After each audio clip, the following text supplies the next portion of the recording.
Chapter 5. Within a short walk of Longbourn lived a family with whom the Bennets were particularly intimate. Sir William Lucas had been formerly in trade in Meryton, where he had made a tolerable fortune, and risen to the honour of knighthood by an address to the king during his mayoralty. The distinction had perhaps been felt too strongly. It had given him a disgust to his business and to his residence in a small market town, and in quitting them both he had removed with his family to a house about a mile from Meryton, denominated from that period Lucas Lodge, where he could think with pleasure of his own importance, and, unshackled by business, occupy himself solely in being civil to all the world. For though elated by his rank, it did not render him supercilious. On the contrary, he was all attention to everybody. By nature inoffensive, friendly, and obliging, his presentation at St. James's had made him courteous. Lady Lucas was a very good kind of woman, not too clever to be a valuable neighbour to Mrs. Bennet. They had several children. The eldest of them, a sensible, intelligent young woman, about 27, was Elizabeth's intimate friend. That the Miss Lucases and the Miss Bennets should meet to talk over a ball was absolutely necessary, and the morning after the assembly brought the former to Longbourn to hear and to communicate. "You began the evening well, Charlotte," said Mrs. Bennet with civil self-command to Miss Lucas. "You were Mr. Bingley's first choice."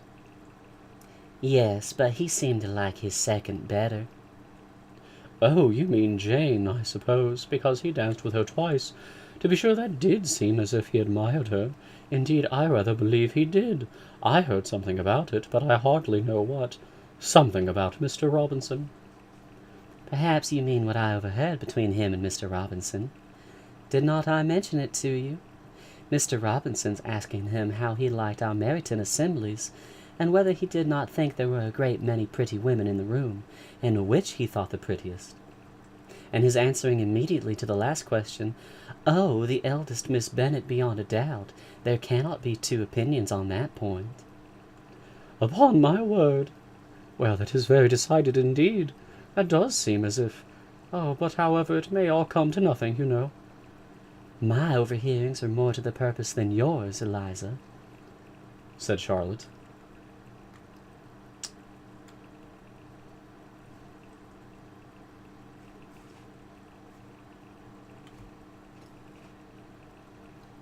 Okay, sorry. Another example of it being confusing there. Start that over. "My overhearings are more to the purpose than yours, Eliza," said Charlotte. "Mr. Darcy is not so well worth listening to as his friend, is he? Poor Eliza, to be only just tolerable." "I beg you would not put it into Lizzie's head to be vexed by his ill treatment, for he is such a disagreeable man that it would be quite a misfortune to be liked by him.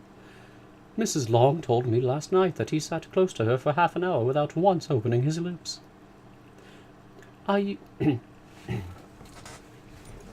Are you quite sure, ma'am?"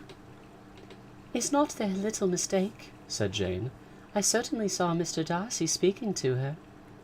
"Aye, because she asked him at least how he liked Netherfield, and he could not help answering her. But she said he seemed quite angry at being spoke to." "Miss Bingley told me," said Jane, "and he never speaks much, unless among his intimate acquaintances. With them he is remarkably agreeable." "I do not believe a word of it, my dear. If he had been so very agreeable, he would have talked to Mrs. Long. But I can guess how it was. Everybody says that he is eat up with pride, and I dare say he had heard somehow that Mrs. Long does not keep a carriage, and had come to the ball in a hack chaise." "I do not mind his not talking to Mrs. Long," said Miss Lucas, "but I wish he had danced with Eliza." "Another time, Lizzie," said her mother. "I would not dance with him if I were you."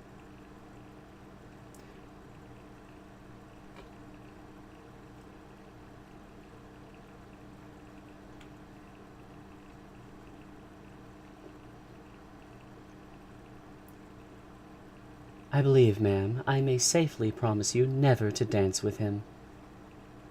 His pride, said Miss Lucas, does not offend me so much as pride often does, because there is an excuse for it. One cannot wonder that so very fine a young man, with family, fortune, everything in his favour, should think highly of himself.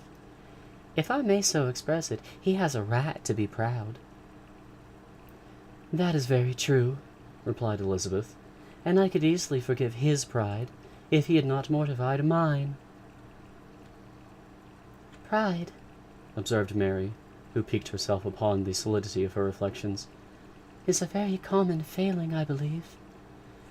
By all that I have ever read, I am convinced that it is very common indeed, that human nature is particularly prone to it, and that there are very few of us who do not cherish a feeling of self-complacency on the score of some quality or other, real or imaginary. Vanity and pride are different things, though the words are often used synonymously. A person may be proud without being vain. Pride relates more to our opinion of ourselves, vanity to what we would have others think of us. If I were as rich as Mr. Darcy, cried a young Lucas, who came with his sisters, I should not care how proud I was. I would keep a pack of foxhounds, and drink a bottle of wine a day. Then you would drink a great deal more than you ought, said Mrs. Bennet. And if I were to see you at it, I should take away your bottle directly. The boy protested that she should not. She continued to declare that she would, and the argument ended only with the visit. End of chapter 5.